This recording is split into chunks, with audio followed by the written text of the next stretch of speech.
뉴스야 시작합니다. 정치부 최지원 기자 나와 있습니다. 첫 번째 물음표 볼까요? 네, 첫 번째 물음표는 김혜경 의혹, 의도적 폭로라고입니다.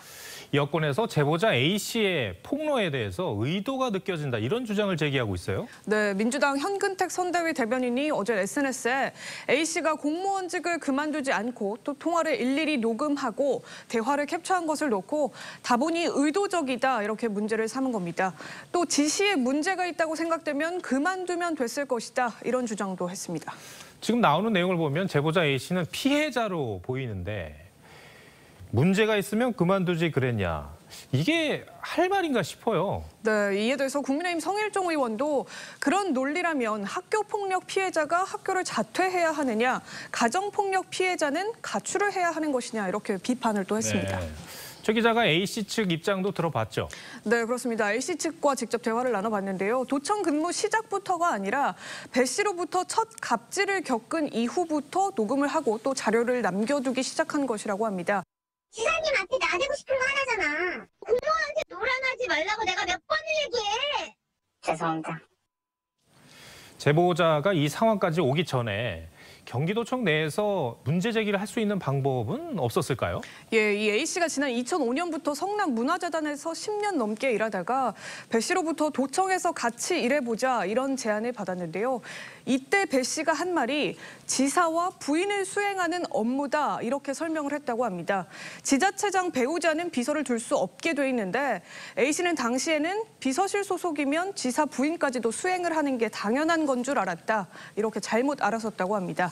이후 A씨는 배 씨의 갑질로 인한 고충을 주변에 공무원들에게 토로를 했지만 돌아온 건 몇 마디 위로밖에 없었다면서 내가 일을 못해서 그런가 보다 이렇게 넘겼다고 합니다. 네, 그냥 참다가 여기까지 오게 됐다는 건데 그런데 이제 현근택 대변인이 A씨가 후원 계좌를 만든 것을 두고도 의도성이 있는 것 아니냐 이런 또 문제 제기를 했죠. 네, 그렇습니다. 이 후원 계좌를 연 것은 A씨가 신변의 위협을 느끼면서 호텔을 전전하다 보니까 가까운 지인이 A씨에게 강하게 요구를 했던 사항이라고 합니다. 생계가 끊긴 상황에서 신변 보호를 위해서는 어쩔 수가 없는 부분이라는 거죠. 이 후보는 이 폭로에 대해서 이제 일일이 대응을 하고 있는 것 같지는 않은데요. 그런데 이 폭로 이후에 이 후보 측에서 제보자에게 혹시 연락을 취했다거나 그런 일이 있었습니까? 네, 이것도 확인해 봤는데 네. 배 씨와 이 후보 측근 인사들의 연락이 언론에 보도된 이후에는 일절 연락이 오지 않았다고 합니다. 네. 배 씨도 최근 A 씨와 나눈 텔레그램 대화들을 모두 삭제를 한 이후에 아예 탈퇴를 했고요. 또 과거 A 씨와 대화를 나눴던 이 후보 측 인사들도 최근 텔레그램을 탈퇴하고 재가입해서 A 씨와 나눈 대화 기록들은 전부 삭제가 됐다 이렇게 주장했습니다. 알겠습니다. 첫 번째 물음표 정리해 볼까요? 네, 첫 번째 물음표 김혜경 의혹 의도적 폭로라고 느낌표는 공익 제보자는 강력 보호 대상으로 하겠습니다. 네. 이 얘기는 제 얘기가 아니고 이재명 후보가 했던 말입니다. 권력기관 또는 권력 공동체 쪽에서 벌어지는 일들인데 이 공포와 두려움의 대상이잖아요. 이걸 제보한다고 하는 사실 자체가 엄청난 보복이 기다리고 있기 때문에 강력한 보호 정책이 반드시 필요한 것 같습니다. 일부 민주당 의원들은 고 장자연 사건의 증언자로 나섰다가 후원금 사기 의혹에 휩싸인 윤지호 씨를 공익신고자라고 감쌌고요. 안민석 의원은 공익신고자가 경제적 어려움을 겪는 사례가 많다면서 지원 법안까지 발의하기도 했었는데요. 민주당이 A씨를 향해서는 제보의 의도성을 주장하는 건 또다시 A씨를 힘들게 하는 일은 아닐까 싶습니다. 알겠습니다. 두 번째 물음표는 뭡니까? 네, 두 번째 물음표는 노무현 생각의 눈물입니다. 네. 어제 윤석열 후보가 제주를 찾았는데 그래서 노무현 전 대통령을 언급하다가 뭔가 이제 좀 울컥하는 그런 모습이 나왔거든요. 근데 이게 화제가 됐어요. 네, 영상으로 먼저 확인해 보시죠. 네. 저는 노무현 전 대통령의 고뇌와 결단을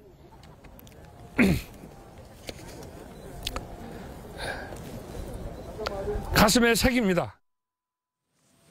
예, 지지층인 진보 진영에서 해군기지 건설을 반대했지만 원칙을 고수했던 노무현 전 대통령의 고뇌와 결단을 가슴에 새긴다면서 잠시 목이 맨 상황인 건데요.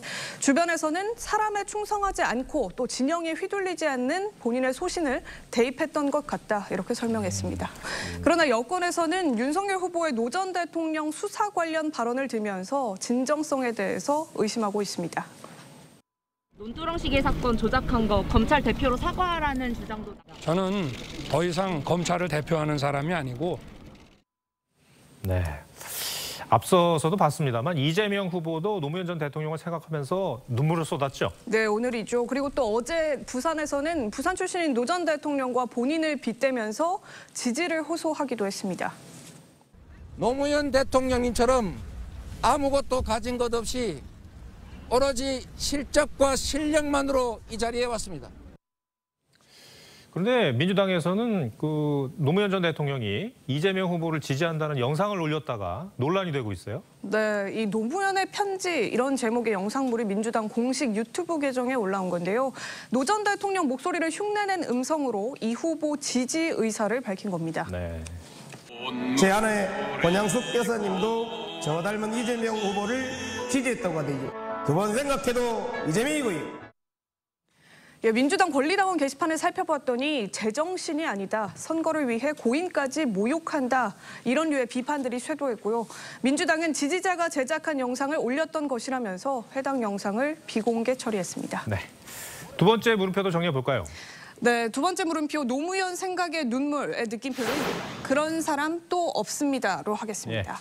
이 노 전 대통령 추모곡으로 쓰였던 노래 제목이기도 하죠. 이 윤 후보는 예능에서 이 노래를 직접 부르기도 했었는데 전직 대통령을 롤모델로 삼는 것도 좋지만 본인만의 국정 비전을 보여주는 게 지금은 더 중요한 때가 아닐까 싶습니다. 알겠습니다. 최지연 기자 오늘 설명 잘 들었습니다.